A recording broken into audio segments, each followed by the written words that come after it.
Welcome to Slow and Steady, the podcast where you get to follow along as we build products in public. Each week, we'll give you an honest peek into our lives as we share our struggles, our wins, and everything in between. I'm Benedicte, and I'm feeling busy in a good way. And I'm Benedikt. Today is February 7th. This is episode number 169, and I'm feeling joyful. Joyful? That's not... Joyful, yeah. You don't use that feeling that often.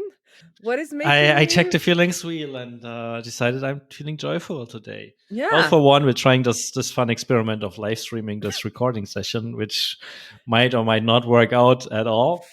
But the other thing is the sun's out, the sky's blue, and I'm just super happy that it's nice weather for a change. And I know some people complain about podcast hosts talking about the weather to get the conversation started, but I'm genuinely excited about the weather today, so bear with me.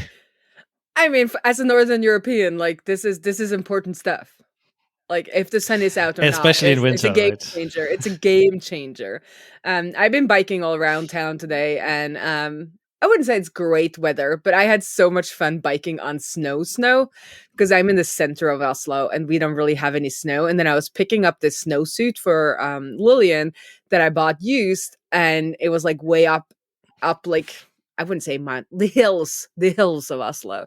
And there was so much snow there, so I was like biking, and trying to not fall down.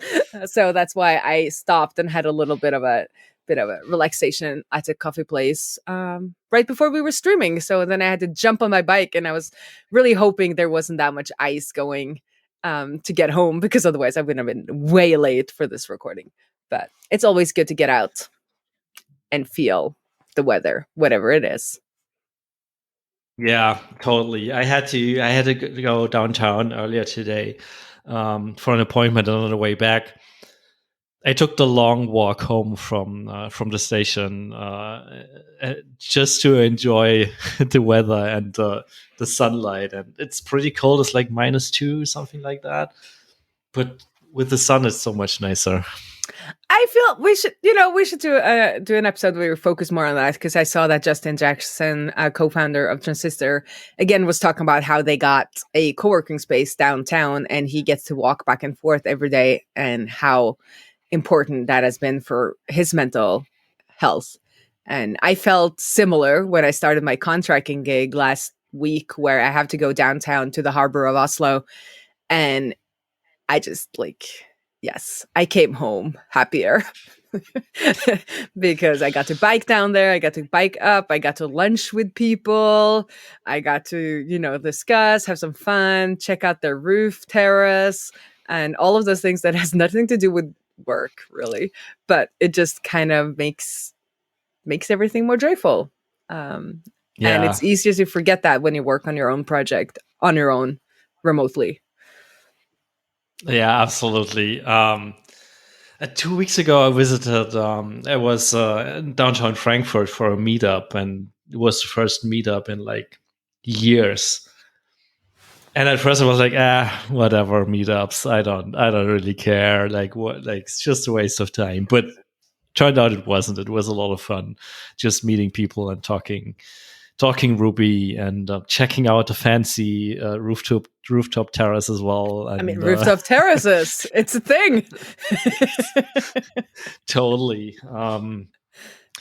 So yeah, I kind of miss that, but also just having a good work setup at home also has its perks. Like, it's also quite nice to not have to commute somewhere, but I guess I have to make it more of a habit to actually go out for a walk every day.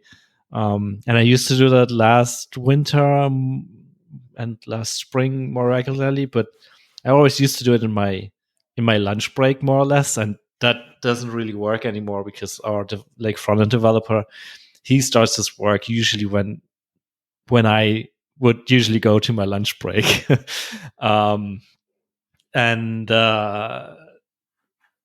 Usually we have need some syncing, at least on Mondays. And I was thinking earlier today that maybe I should do it like this, where the first thing I do after getting breakfast is just get outside and go for a walk, no matter what, and then start my day working on stuff.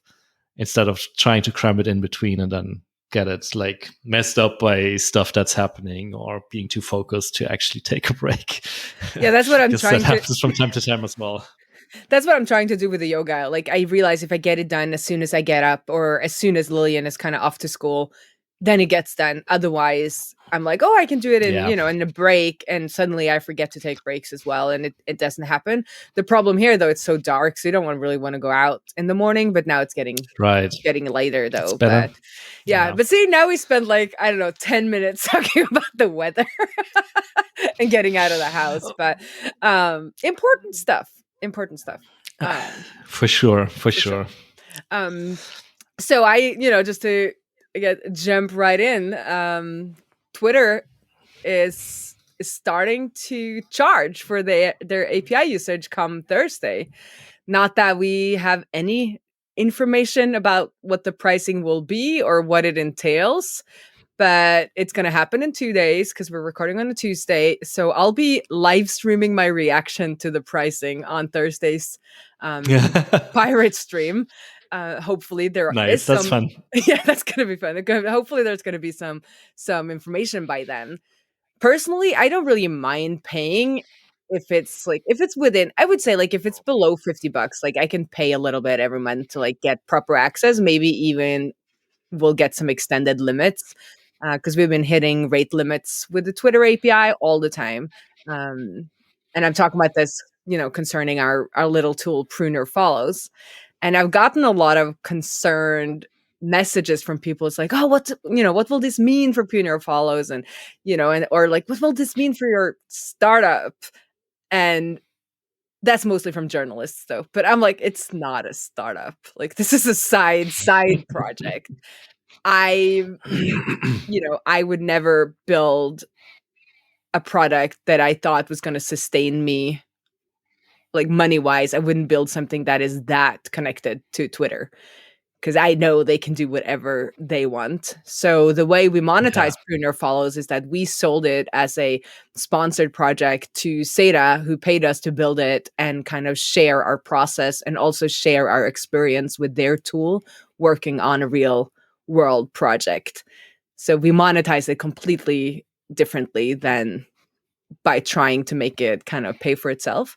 We have thought about, monetizing or like charging users a little bit to as a future thing or as an exercising in exploring again, like how do we best, what would a good like payment model be, and it would create content for us again, like content we could write about subscription and Stripe and stuff like that. But I never imagine it to like become our like bread and butter. Yeah, that's tough. It's a tough call to make. What really, where the platform risk really struck me was a couple of weeks ago when Twitter pulled the plug on all the third party Twitter clients, and where they basically wiped out a whole category of mobile apps with one decision one night without even telling people. And I mean, I guess all of the companies kind of survived, but they basically lost their primary revenue stream over a weekend, which is horrible. So platform risk is definitely a thing. I think, because I saw a tweet from Michelle Hansen, who used to be the co-host of Software Social. Software Social. I think they're on the break. And it was like, don't build your house on somebody else's lawn. And then I clicked it, and there's a thread.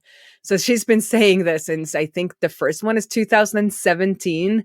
And I don't remember exactly which platform it was, but Facebook wiped out a whole category of apps when they changed their API rules. And then Amazon even will, if you do really well on Amazon selling physical products, they will just make it as a generic brand Amazon product because they know all of, they know all the data. They know what sells and who buys it and for how much. So they can then just look at the data and be like, oh, this is a product we could make fairly easy. And then they'll just make it and promote themselves in search on Amazon, and your product is just gone from search, because Yeah. they really own that lawn, or that, I would say it's not even a lawn, they own that country, or empire, Planet. planet. And then there's also, I've also known that, if you do a Shopify plugin, if you do a Trello power up, all of these ways, it's a way to make a product, and it's a valid way to make a product, but you have to be mindful that the rules might change. And so your business plan kind of has to take that into account. And I think it's a little weird when people, I get that you get mad because right now Twitter is giving us a week. And as you said, the other one, they were just like pulling the plug, but I'm not surprised. No, not really. So it's a good way to kind of get started building products. But if you want to like live off your product for ever and ever, then Yeah. I guess that's a good starting point, but like one of the first things you do is like you should do is like look elsewhere and try to diversify or like reduce the platform risk.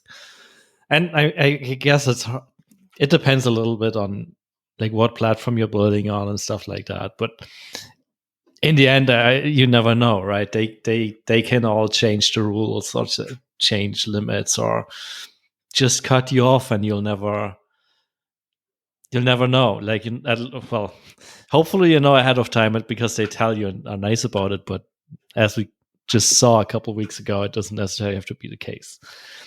So yeah. And when I Googled, because Prune Your Follows was in TechCrunch, and I was going to Google, or I was like going to TechCrunch to see if it was published, and I searched for Prune Your Follows, and there was actually another product that was mentioned, I think from like 2017, something like that did a lot of the same things that Prune Your Follows does, and it got shut down because of violating the Twitter API rules. So what they did was that, like, you could have a whole category of people you follow, and then you could batch unfollow them, and that was against the rules that the user will have to like select. And I think they made it work with having a default unselected, but then you could do select all, and that was enough to kind of be within the rules. Right. But then Twitter kept kind of blocking them in different places, and in the end they realized they couldn't build a business on top of this API or these types of features. Yeah, makes sense. What I also think is interesting is I think platform risk is also a thing with all the dependencies you rely on to build your business, to run your business. And for example, with UserList, we're not specifically building on any one platform, but of course, like we heavily rely on a couple of things. For example, the email service provider we're using to actually send the emails. We are kind of at mercy with their decision and their rules and limits and stuff like that. And one thing we did early on was just be super careful that we don't build a too strong connection of our product with their APIs and depend too heavily on their stuff. So in theory, it's still independent enough that we can move elsewhere without much effort or without a lot of effort, specifically effort from our customers. So we can migrate providers without our customers doing anything. And that's always been one of the things I had in mind while picking platforms or while building the stuff, that let's not assume all of them stay around forever for whatever reason. So I think it's always a thing when you build on the internet, especially these days when we rely on so many providers to do stuff for us, where we're not hosting our own servers in our basement anymore. It's becoming a little bit difficult or potentially a problem if we don't think about it. This is a story of all my side projects. Like the only reason they've ended up being shut down is because the services that they are built on top of do not exist anymore. And Right. I kind of put them to the side, but as long as if they would still run, they would still run because it didn't cost that much to keep it running, which is, I guess, is why all of the services end up not existing anymore because they don't charge enough. There might be something. Might be something there. I do though I have some project running on Netlify that I haven't built in like 7 years, I think. That still just like get served and are running, which is kind of fun that they're, I don't do, it's like I don't do anything. They just keep on going. If I was going to try and build them again, I'm pretty sure things would break. Yeah. But yeah, I know that Arvid Khan, is that his name? Arvid Kahl or Arvid? Kahl. Yeah, he in his book he wrote about platform risk and how you might, the first version maybe you're pretty connected to them, but then pretty fast that you should create a little bit of your own interface towards some of these services so that you are ready to migrate to another service when that time comes. However, though, it seems like we're all pretty heavily dependent on Stripe.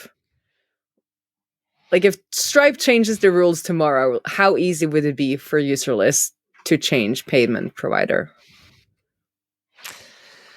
That's a good question.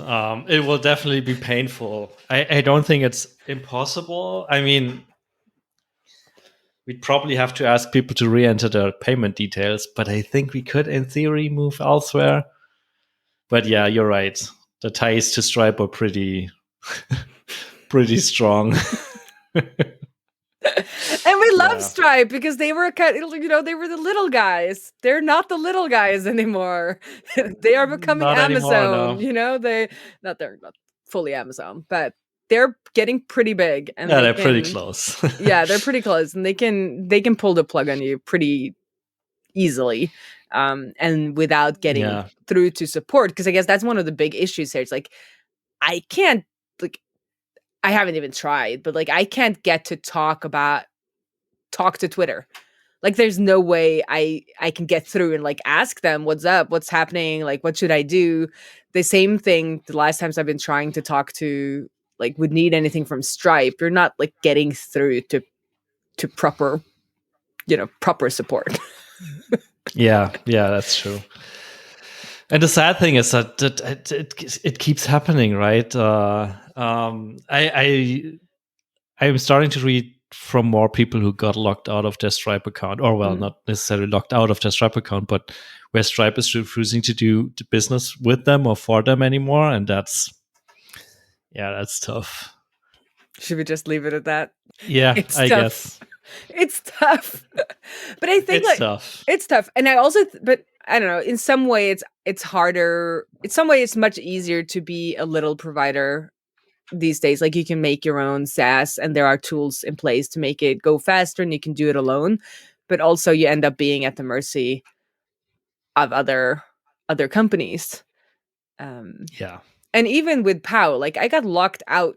The site got locked out by Chrome or some virus software, or somebody trickled through the internet, flagging my site as a dangerous site, and suddenly nobody was allowed to access it without me doing anything illegal. It was just a preemptive. I think I realized it was a virus software or one of these AI provide it was an AI that flagged it as potentially malicious, and then that kind of trickled through the whole internet and made it so that Chrome and Explorer and most of the browsers would show a big huge red warning, and you would have to be I'm certain this is a safe site to get in. And then that ended up giving me strikes on YouTube, and I think even you strikes on YouTube because we'd referenced or somebody else at least mentioned, because if it wasn't me, but because if I had links from my description, of course, to POW in my videos, right. So then those got community strikes because they were referencing or like sending people to that site. And I ended up getting out of it by like, flagging everywhere that, this is not dangerous and it's me and hello, hello, hello, and getting other people to mark it as safe. But it just shows that if I was making a competitor to somebody large, like it seems like it could be quite easy to get somebody just kind of taken off the internet in a way. Yeah. Which Yeah. kind of It's like, so easy to run into these issues, and then yeah, where basically you're the small guy fighting with the Goliath, and you're at mercy of whatever they decide to do, right? Yeah. don't make enemies is what we're saying. Well, it is, yeah. And hope for the best, I guess. Anything else up?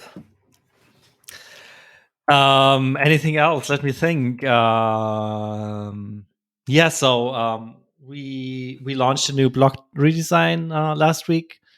So after figuring out how to get our static site generator to work the way I want it to be, and like kind of monkey patching it to behave the way I want it to be, the rest of the work was super easy. And we have a new blog up, the blog design up, have the new article design up.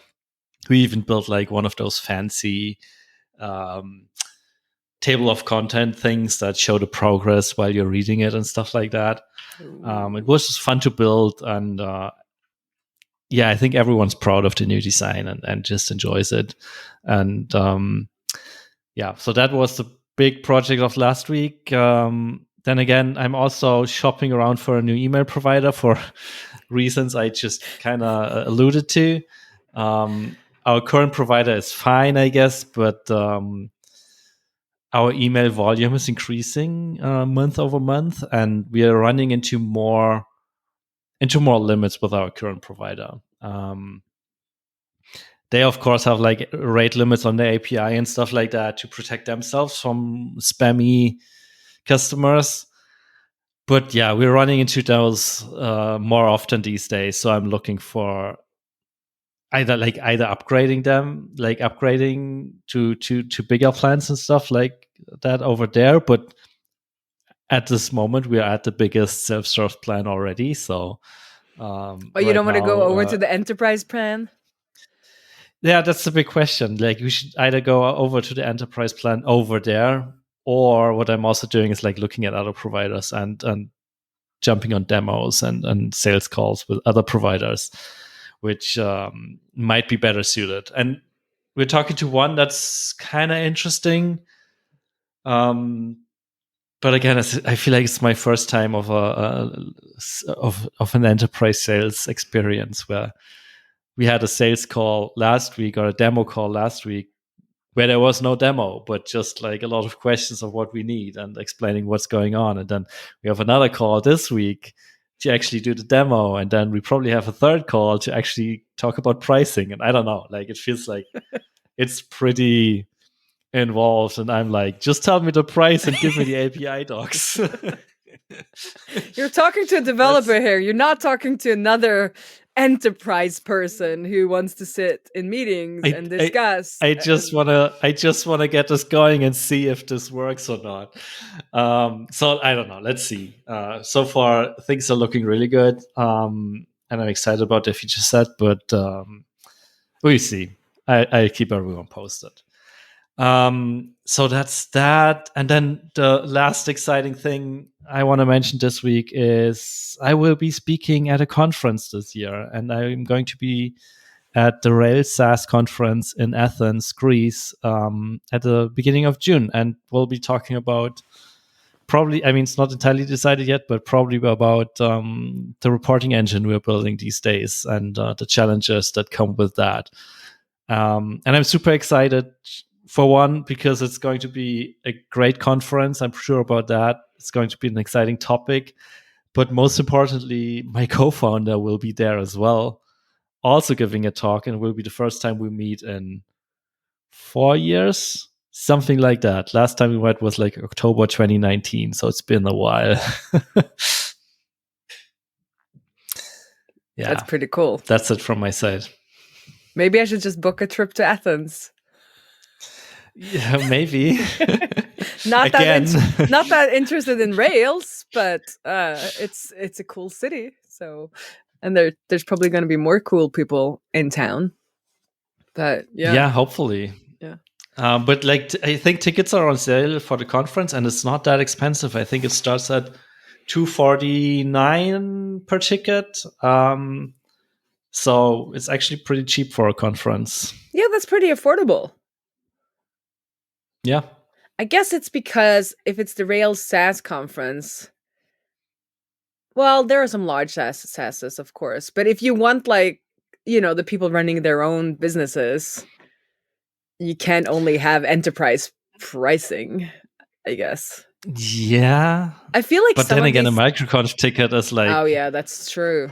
it's like double or triple the price of That that, is and true. people still come. So Yeah, that is who true. knows? I Who mean, knows?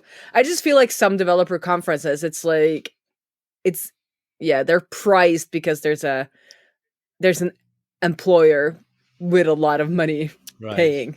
right. I guess yeah, maybe that's it. Maybe it's anchored more towards like a regular Ruby conference, because those are usually a little bit cheaper. Where it's like super community based or like community organized and like not for profit in a way. Yeah.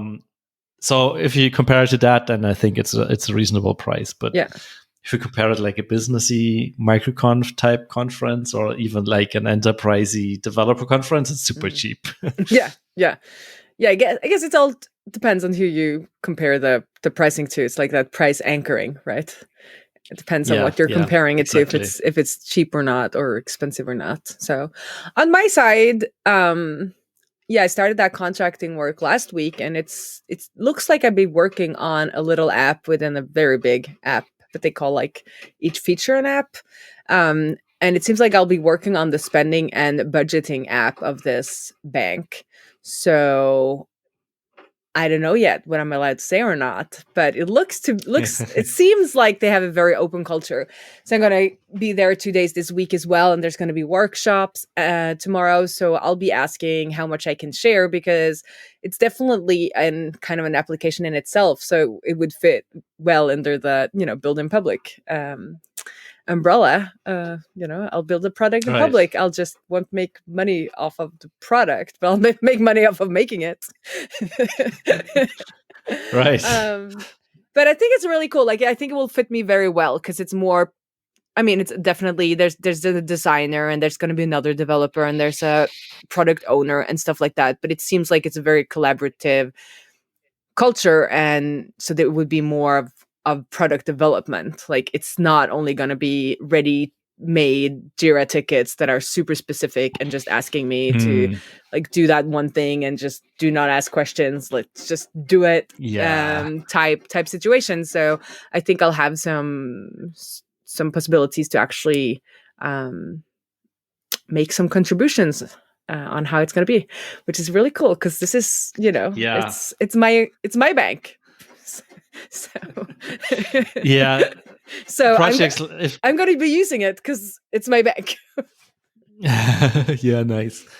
But I guess it's a lot, like projects like that are a lot more fun when you're actually contributing, and when your opinions are kind of valued, and you're not just a code monkey typing in the characters in the editor to make it work like someone else imagined it to work, and you're like, this doesn't make any sense, this is just super weird, and or like this implementation is way more complicated. If we only took like or made this one change, it would be so much easier. Yeah. So yeah, I'm glad it's not one of those projects. But then also, in a way, like, I was looking forward to that, because I was just going to go into work and not think, just like, oh right, yeah. pick a task, just like type in the editor, and then head on home, and then think about my own project.